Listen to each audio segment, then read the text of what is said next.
I broke my product the first day. It feels like it was made out of cheap plastic. This is not what I thought that I was buying.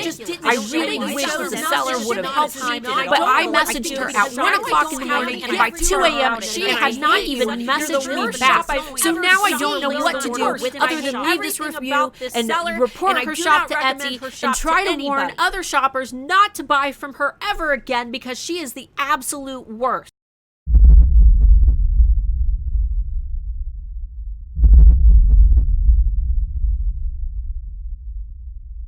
What's up, Alphas? Today we're going to be talking about calming down your angry customers. Now, if you sell online, you're probably going to deal with angry customers at one point or another, whether that's through a bad review or directly through Etsy convos. Now, the second that you get one of these convos or reviews on Etsy, you immediately start to feel really upset, right? We go into a natural defensive mode because this is our baby, our art, our works, our passion, and someone has just said that they either didn't like it, or that there was something wrong with it, or that it wasn't as described, or that they never received it. Now, trust me, I know how frustrating it can be to have someone message you and say that they are unhappy with their product. But hear me out. Getting defensive about it is not the way to go. Most of the time, when a customer messages you and they're really upset, what they really want is to feel heard. They want to voice their frustrations and they want to know that you are there to help them and to take care of them. Some customers just aren't very good at sending that initial message. Now, you have to consider why some customers might send messages like this. A lot of the times, yeah, it's just a nasty customer who lives to be nasty. But at the same time, many of these customers are expecting you to not help them. It's kind of unfortunate that customer service in areas, in all industries have kind of set the bar for this really distasteful correspondence between customer and customer service. And I feel like that's really where the root of all of this kind of frustration comes from, because the customer automatically assumes that you're not going to help them, you're not going to respond to them, and that they're going to be stuck with a problem that they ultimately just want to be solved. There are very few customers out there who are just excited to leave a bad review. All they want to do is send mean things to you on the internet. No, if they're leaving a bad review, it's usually because they are unhappy about something. So today we're going to talk about some of the things that you can do to kind of calm down angry customers, as well as the things that you can put into place ahead of time to kind of prevent angry customers from coming around in the first place. Now, the first thing that I recommend that everyone do if you want to learn more about better customer communication is to go out and buy the book, How to Win Friends and Influence People by Dale Carnegie. Now, this book was written in the 1930s, and it has absolutely stood the test of time. I love this book. It has taught me a ton about how to speak to my customers and how to talk in everyday life. I was always that awkward kid who didn't have a lot of friends, and I got bullied a lot in school. And I kind of realized that a lot of that just came from feeling awkward and not really feeling good in my own skin and not knowing how to communicate with other people. So that book really helped me to burst out of my shell, and I learned a lot of really great strategies that I can apply to everything, not just business. I even apply some of it here on YouTube. I'll go ahead and leave a link to How to Win Friends and Influence People down below if that is something that you're interested in checking out. So let's say that you have that angry message on Etsy, you've sat down with your coffee for the day and you're ready to tackle your inbox and your orders, and you see it come in. That angry customer who is just absolutely upset whether her package didn't arrive or she wants to know when it's going to ship, whatever it may be. You've got somebody who's really ticked off at you and you don't know how to deal with it. You start to feel upset.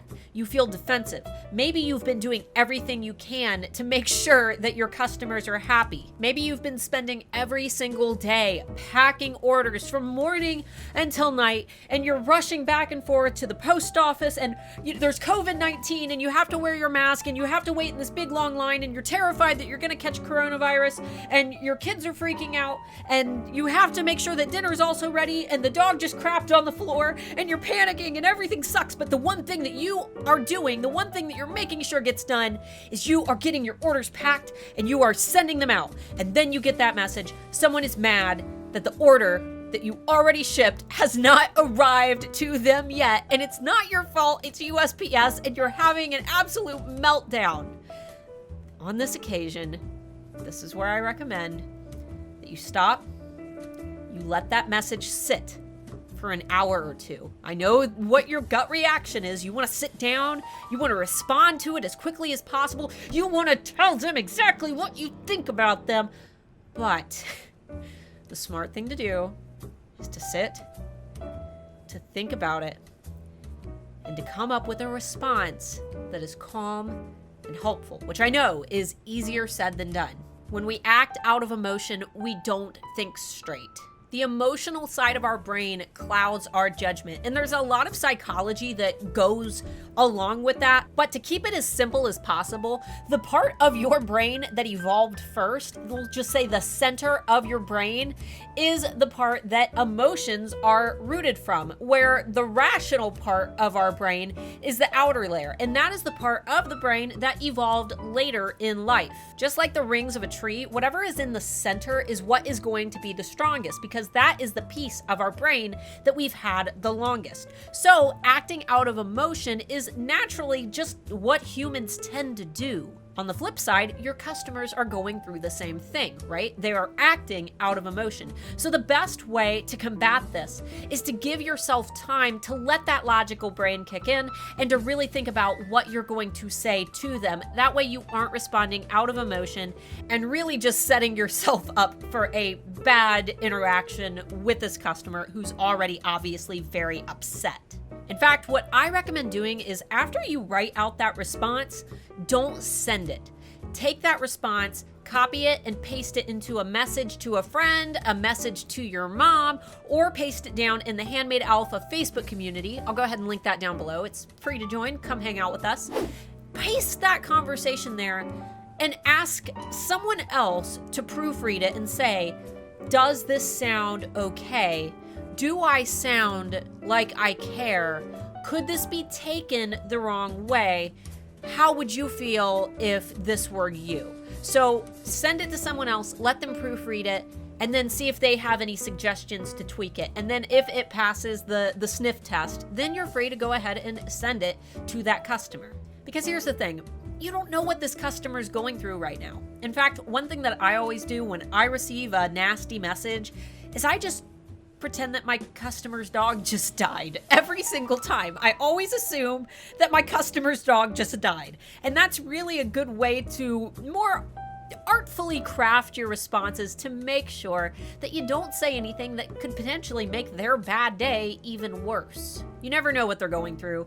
They don't know what you're going through, and obviously they're not responding in the best way either, but you have to stand that high ground and be representative of your business, because the last thing that you want is to have that bad review bright and shining where everybody's going to see it right on your storefront. Next big thing to remember is that we make mistakes. I make mistakes, you make mistakes, we've all made mistakes when it comes to our Etsy shop. And the longer that you sell, the more mistakes you're going to make in the long run. It's part of running a business. Mistakes happen. Even the biggest brands make mistakes. How many times have you guys ordered something online and you had either a missing item or not what you ordered, or there was just something messed up about the item and maybe it was from a big company? Human error is natural, and the most important thing that you can do in that moment is take full accountability and responsibility for errors that are 100% your fault. And trust me, I know that it's hard. I know, especially when those customers are just being mean and nasty. I get it. It is so hard. But the more that you sympathize with them and the more that you give your genuine willingness to help,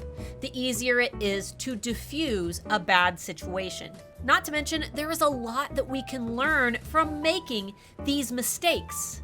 And as you identify these things that maybe you've done wrong in the past, or maybe worst case scenarios like a package getting lost in the mail, you can use these bad situations to grow out your policy section. That way you're prepared for the next time that it happens.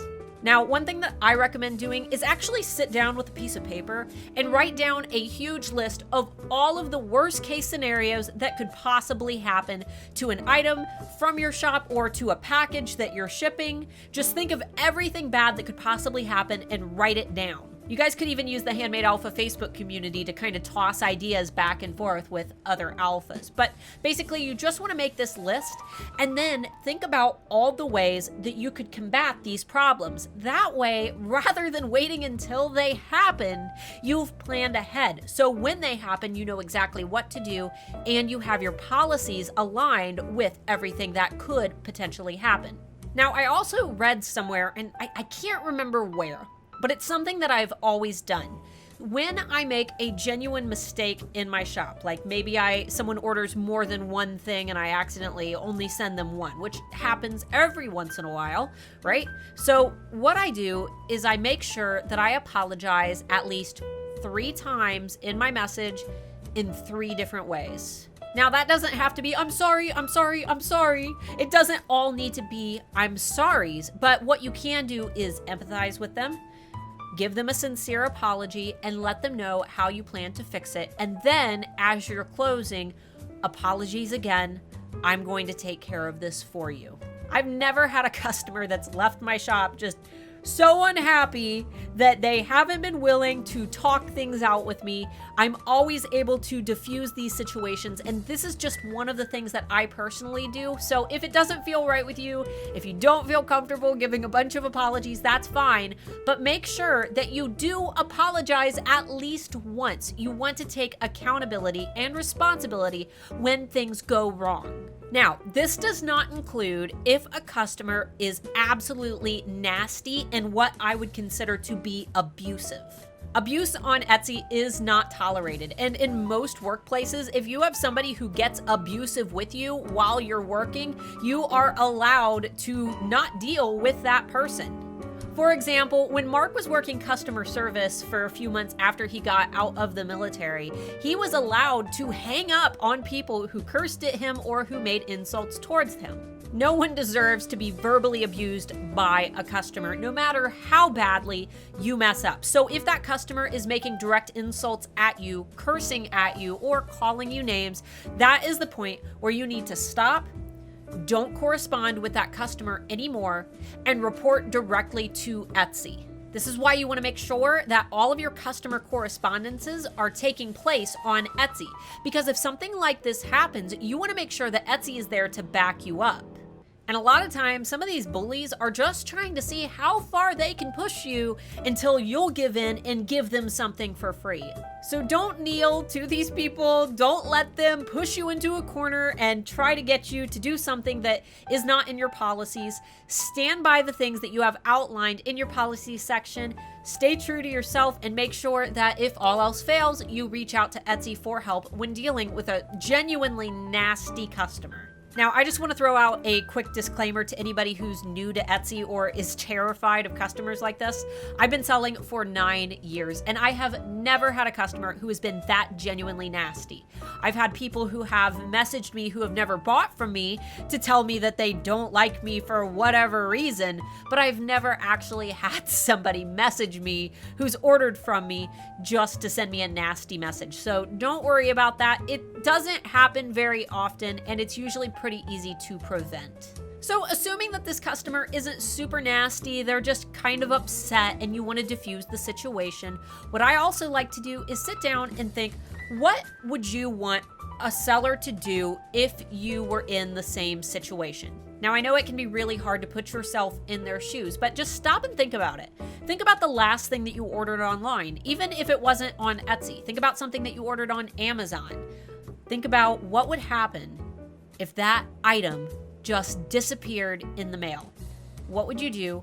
Who would you contact? And how would you want them to help you?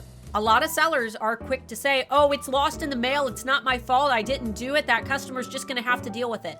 Sure, you can do that, but what's probably going to end up happening is you're gonna end up with a bad review for it, and that is going to kill the overall impression of your shop if you're not willing to help someone. What I like to do is give them a little bit more control by giving that customer a few different options. So I might say something like, oh, I am so sorry that happened. I cannot believe that your item disappeared in the mail. I've been watching the tracking. It doesn't look like it's going to arrive because the tracking hasn't updated in a few weeks. Here are 3 different options. You choose which one is best for you. And then I'll give options like, I can reship it for you. I can refund you for the full price of your item, or I can give you store credit for something else of equal value. Customers really like to feel like they have options and that they have a little bit of control over the situation. And when you give them the ability to choose an option, they feel like you have control over that situation as well. By simply saying, oh, USPS lost it, I don't know where it is, what you're telling that customer is that you have no plan in place for when things go wrong in your shop. That can kill customer trust. So make sure that when you have these worst case scenarios, you always have something in place to combat them. Now, the next big thing is probably the one that I practice the most, and it's the one that helped me the most when dealing with customers who are upset. When you receive that first message, I really feel like customers anticipate that you're going to be a robot or some customer service representative who's going to respond to them robotically. So they send you a message that might come off as being a little bit angrier than what it is. Now, when I respond to these messages, I shift the tone and I use what I call human speak, where I talk like a real person in the same way that I would speak right now to you. If you shift and you reframe this conversation, that customer is very likely to shift as well. Here's a little example. Yesterday, I had a customer who ordered one of my dragon necklace sets, and she attempted to use a coupon code that I have for my VIPs. Now, unfortunately, she was not able to locate the coupon box, and she thought that she was just out of luck. So here's how that conversation went. I just ordered the Guardian Dragon necklace set. I went to the bit.ly URL to get the 30% discount and clicked from my email to redeem it, but I found no place to enter Key Club member code. So what did I do wrong? Is the code no longer valid? There is nothing showing it not to be valid. I don't plan on canceling the order, but I'm wondering what I did wrong so that I could not get the advertised discount. Now notice that she didn't say hi, she didn't address me as Starla, she didn't leave a signature from herself, she just spouted her problems and sounded really unhappy despite the fact that the coupon box is totally there and the coupon is still valid. Because she was not able to find it, she is very upset. So I responded, hey Annetta, this happens all the time unfortunately, so you're not alone. The coupon box is on the very final page of checkout, right before you confirm the order. I have no idea why Etsy makes it so darn hard to find. That's okay though, when I'm back at my desk, I'll refund you the difference. If you have any additional questions in the meantime, please don't hesitate to let me know. XOXO Starla. All right, so what you're seeing is me reframe this. I'm letting her know that I'm a person, I'm acknowledging her name, I'm acknowledging her problem, and I'm signing it personally so she knows that I, the shop owner, am the one who is talking to her right now. Let's go ahead and see how she responded. Hi, Starla. Thanks for getting back to me so quickly, and thank you for the discount. My grandson and his fiance love dragons, and this is going to be a perfect birthday gift for them. Birthdays are not until September, but I saw that your stock was low, so I went ahead and made the order. Didn't want to miss out. Be blessed, Annetta.